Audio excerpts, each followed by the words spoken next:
Once at the top of the list of all the scouts in world football, Frenkie De Jong was one of the most valuable midfielders in the world until FC Barcelona snatched them up. But since then, it's been very far from a fairy tale, with ups and downs, constantly never knowing what he is going to do on the pitch and where he is going to fit into the side. So today, not only are we going to sit down and evaluate the weird situation he is right now, why it's going on, but also compare it to the player he was once at Barcelona and the player he was expected to be when he was back in the Netherlands. Right now, Frenkie De Jong is generally in one of the weirdest situations I've ever seen a professional footballer, right? His time at Barcelona was supposed to be a fairy tale. We were supposed to see so much from him, and I don't know if we've seen any of that. And right now, he doesn't even look like the player he once was. To get you guys up that aren't chronically Barcelona fans and don't watch every single game, Frenkie De Jong has been available for the team back from his injury, his ankle injury that lasted from April to October 1st. He has been back for 4 months, and he has played more than 45 minutes in a match one time, and that was against Barbastro in the Copa del Rey on January 3rd. It's genuinely astounding that we're in this situation with Frenkie, because he was expected to be, right, this god or the greatest midfielder at one point, or the expectations at least were so high for him. People expected so much of this kid because he was exciting at Ajax. He wasn't the perfect player, but there was some talent and some abilities that he, even at 21 years old, was one of the best in the world at those few things. And people expected that, hey, maybe they can grow that player out into, you know, maybe for Barcelona, a Sergio Busquets, or for Real Madrid, a Toni Kroos, or whoever they wanted him to be, because there was so much ability in this young player. But right now at Barcelona, we aren't seeing that, because he's barely getting on the pitch, and then when he gets onto the pitch, he's playing as a number 10. Yeah, that's right. If you haven't watched Barcelona all season, you might not have seen Frenkie De Jong as the number 10, but that's where he is. That's where Hansi Flick, with one of the most exciting teams in recent history, is playing Frenkie De Jong, and that's for a very good reason that we'll get into, but it's surprising. And even though he's playing further up the pitch than all of the other midfielders, he's still getting into really bad situations, something that's very unfamiliar for fans to see of Frenkie. Just look at this clip from the last Supercopa match against Athletic Club. Frenkie De Jong in the dying minutes of the game, where it was getting a little testy, right? We've thrown games away in that situation so far this season, and Frenkie gave the ball away in a situation that, yes, maybe wasn't the most ideal, but he has a ton of space to operate. But he flubs his first touch off a ball that was hammered to him by Pau Cubarsí, though, you know, it could have been better and it wasn't on his most ideal foot, but you'd expect Frenkie De Jong to settle the ball in that situation, especially when he has that much space and that many teammates free. That is where Frenkie De Jong has excelled so much in his career. Under pressure, working around. If he was good at anything at Ajax and at Barcelona this entire time, it was under pressure. It was making the right decision. In my research for this video, I was looking at a ton of old footage from him, and I found a clip of him from one match that a journalist was saying that this is the first time Barcelona have seen the Frenkie De Jong from Ajax in Blaugrana, you know, playing for Barcelona and showing what everyone expected him to do. The clip is of Frenkie De Jong in the Copa del Rey final, I believe, against Athletic Club in 2021, where he's put in a situation where the team is under pressure a lot, right? The other opposing team is pressing, and he could lose the ball here. It's similar to what we've seen him just do, where he gave the ball away under pressure, but instead he turns out of it, moves into space, and creates an attack for the side, because that is what he was so good at for so much in his career.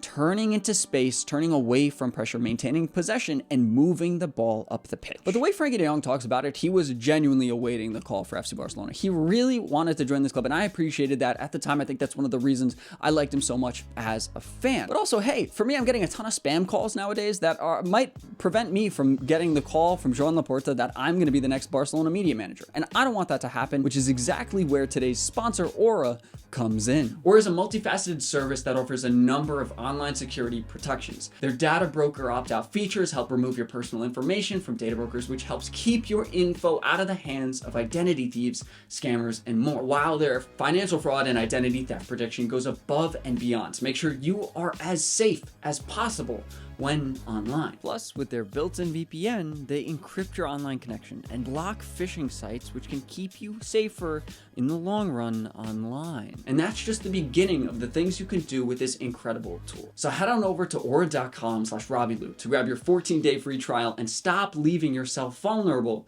today. All right, welcome to my very rudimentary tactics board. We're going to go over the setup that Frenkie was in when he was working under Koeman in 2021. So it was mostly this, where Busquets was the holding midfielder here. This is Frenkie De Jong in this situation. Busquets is down here. Pedri is on the left doing Pedri things, where Frenkie and Pedri both work as eights that are pretty attacking. Frenkie especially makes a lot of runs forward. We see Busquets doing that pivot work, where he is collecting the ball from the center backs, what Frenkie had done at Ajax for so long and where he had excelled the most. Well, that wasn't necessarily his responsibility anymore. And you understand that because Busquets was so good at it. But now that puts him in a place on the pitch where he's not necessarily going to be the best because he's not going to take players on up here. He's not going to, around the box, he's not going to create, he's not going to go 1v1. Maybe he'll flick a ball in over the defense once in a while, but more or less, he'll make runs, try to open up space, and play 1-2s. And so at this time, I don't think a lot of fans were parading Frenkie De Jong as the best midfielder in the world or one of the best. And sure, he was still 23, 24 years old. That's a far cry. There's still a lot of time there for a player to develop and find his footing, especially one at Barcelona in a different system with constantly revolving coaches. It's hard to do that. But Frenkie De Jong got better. He got a little bit better, got a little warmed up, and still kept that elite ability at ball carrying and ball retention. And sometimes fans roasted him for it, right? Or not necessarily fans, maybe critics, whatever, were saying that he was just passing the ball side to side or back passing, and he did do that a lot because his main objective was to hold possession, because that is the position and the responsibility he's had for most of his footballing career. But he was still able to turn up the pitch and move the ball forward and do great things there. And then under Xavi, it was a little bit of a different story, and it's really where a lot of the question marks around Frenkie were getting a lot more momentum, right? It was a few years into his contract. The problems with the extensions that were made by Bartomeu during the COVID era, where Frenkie De Jong was given this deferred payment and extended contract where he was going to make a ton of money in a couple years. He was going to make a lot of it because he was getting that deferred wage as well as his normal wage for the football he was playing. Well, that's where a lot of the comments and the concerns with him in this side began to come up, and people were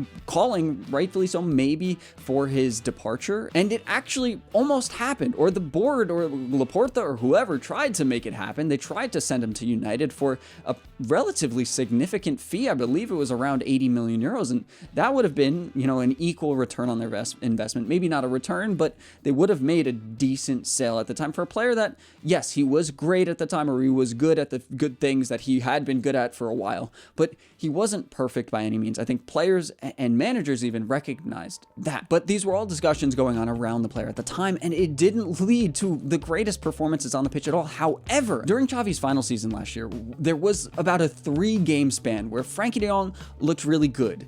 And that's when he was in a double pivot with Gavi. Both Frenkie and Gavi looked comfortable for the first time in a little while, at least for Frenkie, because there was a time where they tried to play Frenkie as the sole pivot, but that never worked because he is not defensively solid enough to do that by any stretch of the imagination, so he would need a lot of support. And with Gavi, he got a lot of that. Where Frenkie De Jong was excelling under Xavi, Frenkie played in that double pivot setup. So like this, where Gavi was right next to him, and Frenkie had most of the responsibility of working between the center backs, moving the ball up the pitch, while having Gavi, someone who's incredibly aggressive. Well, he can cover for Frenkie and help maybe give Frenkie more confidence there. And that's where he was really good, where Gundogan was that further forward midfielder, helping to create alongside Lewandowski at times. And that worked out okay for only 2 games. And that's all they really had. And I think it's so sad that we missed out on that Gavi-Frenkie pivot or double pivot longer because of Gavi's ACL tear. That could have been so special because it's very similar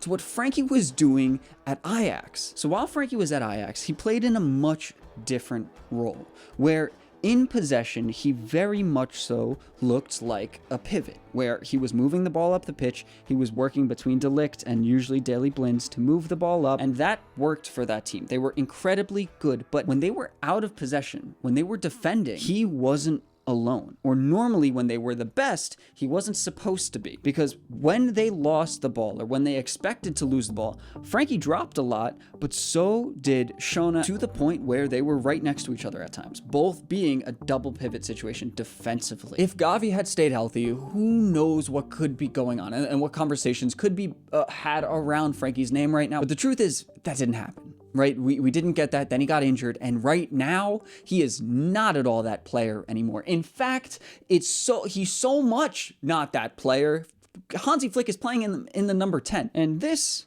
is the Barcelona that we have right now. Frenkie De Jong is playing as a number 10. He is the furthest forward midfielder in the setup because Pedri and Casado are so fantastic. But Frenkie isn't confident enough, especially making duels, to play back here where he normally would be and potentially where he could excel right now if he were healthy, and that is a travesty. This could be very similar to that setup where Casado potentially could cover for him like Gavi did last season defensively and allow Frenkie to move the ball up. And I was also listening to one of the conversations he had with the Barcelona media team earlier in the year when they were talking to him about the recovery from injury. He said that he was trying to build his confidence back in duels, or specifically in duels and taking shots with his ankle, with his hurt ankle. He didn't have that yet, but just know that I think he's positioning him higher up the pitch so he doesn't have to do as much tackling, or at least the tackles he's making don't have as much pressure on them, if that makes sense. Now, I think in theory, this setup could work. We've seen him play a little bit further up. He's been doing that a lot throughout his time at Barcelona, but he hasn't been great at it. When I said earlier that